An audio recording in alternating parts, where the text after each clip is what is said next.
guys, we need to talk, right? There's a lot going on, and there's a lot going on. So topics that we're going to basically discuss tonight, or today, this morning, wherever you are in the world. We have a lot of activity happening, obviously, inside the ecosystem. It's about, we're allowed to swear here, it's about fucking time, right? We had a little insurgence occur, probably, December time, and that kind of faded out.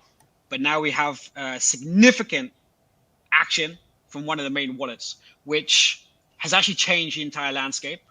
And that's one topic that we're going to hit tonight. The other topic that we're going to discuss, or I am going to make comment on, is community, right? Certain rifts inside of our space, which is not ideal. It's not what we need to be actually putting out there in social media realm, and everything in between that may just come up in the conversation.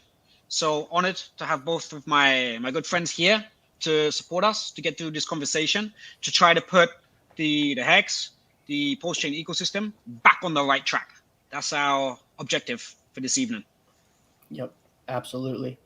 Access, anything you want to say just as we're getting the conversation going? Yeah, man. So, happy to be back on stage with the two guys that started it all.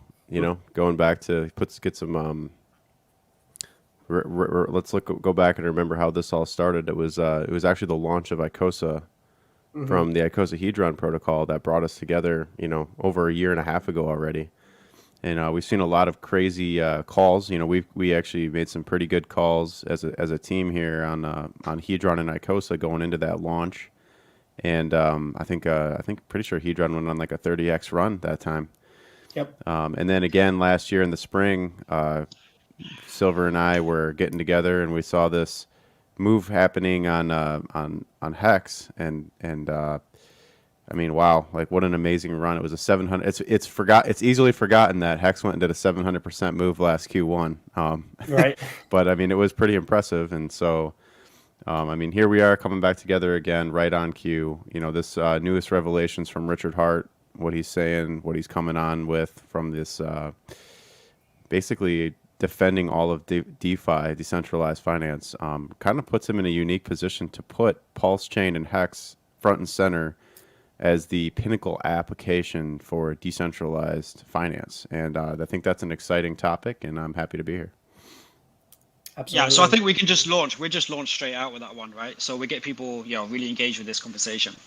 So for quite a while, Richard went super quiet, obviously understandable, because he was under pressure, gagging orders or whatever it was. Lawyers were telling him, you need to be quiet.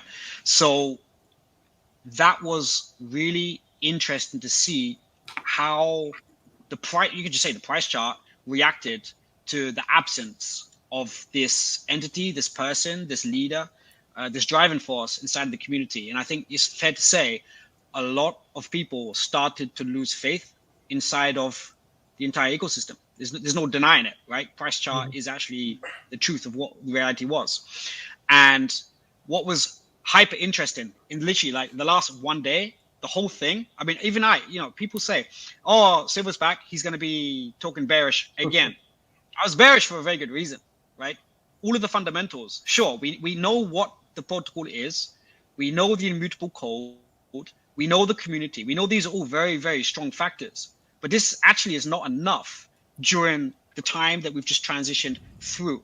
However, we cut all that right there because the dynamic has flipped completely, exactly 180 degrees. The Absolutely. game has now changed, right? So now we're launching from a very strong point where even the comments have now been turned on Richard's Twitter account.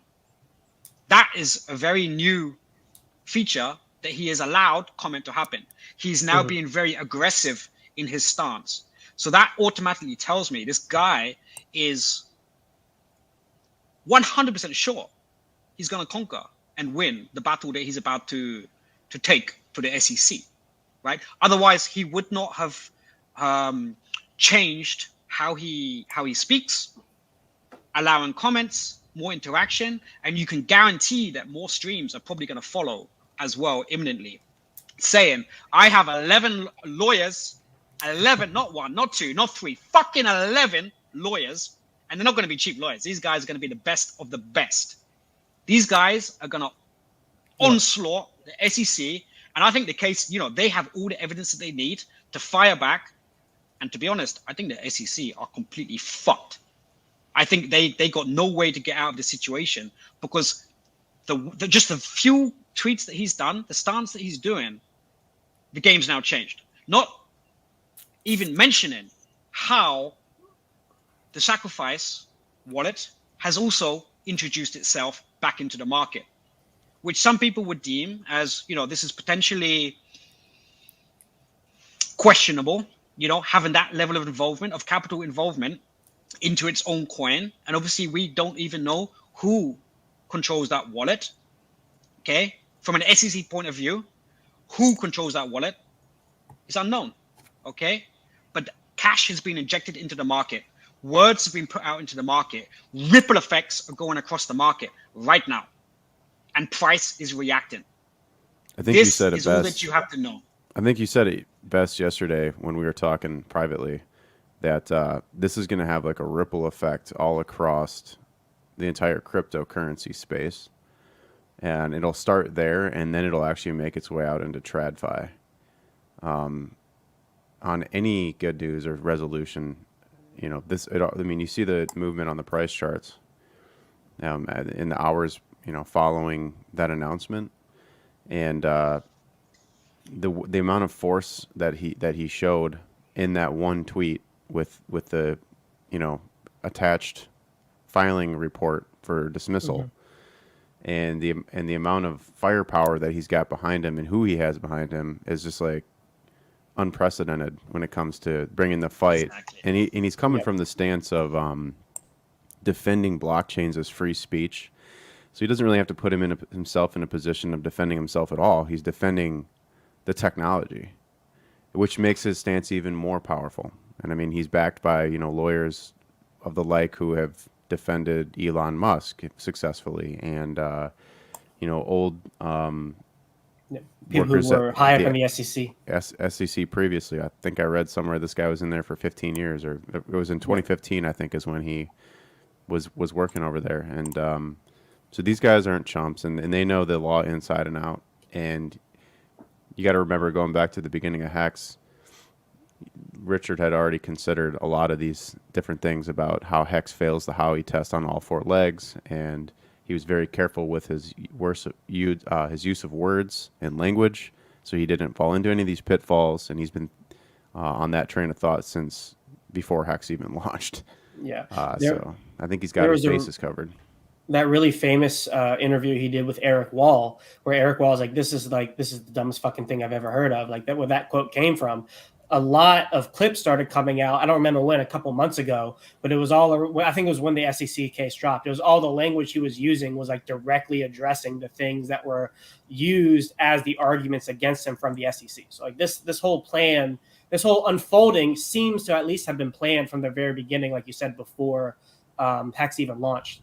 Really quick on the SEC law stuff. I'm going to drop a link to a tweet Money Game Crypto did. He did a breakdown of all 11 lawyers. It was an amazing tweet. Definitely go check that out if you want like the details on like the credentials of everybody, especially one of the guys who, I don't remember which one he was, but he is like high up, really high up in the SEC. And so that's really, really bullish that he has such a powerhouse legal team behind him who is specialized to deal with such litigation